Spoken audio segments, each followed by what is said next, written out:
കേരളത്തിലെ പ്രൈവറ്റ് ഹോസ്പിറ്റലുകൾക്ക് കർശന മാർഗനിർദ്ദേശങ്ങൾ നൽകി ഹൈക്കോടതി. ഈ നിർണായക ഉത്തരവിലെ വിവരങ്ങൾ കേരളത്തിലെ എല്ലാ മനുഷ്യരെയും അറിയിക്കണമെന്നും കോടതി പറഞ്ഞു.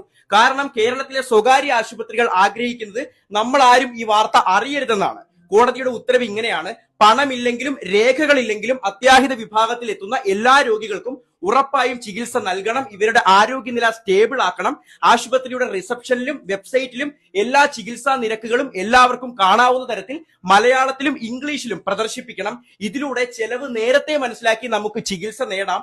ബില്ല് വരുമ്പോൾ തോന്നും പോലെ ക്യാഷ് കൂട്ടി വാങ്ങാൻ പറ്റില്ല. അങ്ങനെ ചെയ്താൽ നമുക്ക് പരാതി കൊടുക്കാം.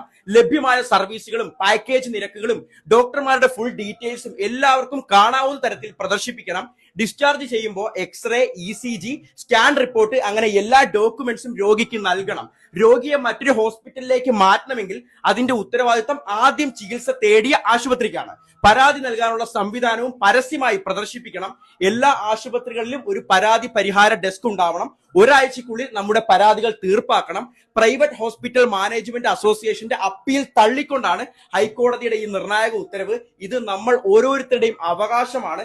അതുകൊണ്ട് തന്നെ എല്ലാവരെയും ഇപ്പോൾ തന്നെ ഈ ഇൻഫർമേഷൻ അറിയിച്ചോളൂ. Thank you.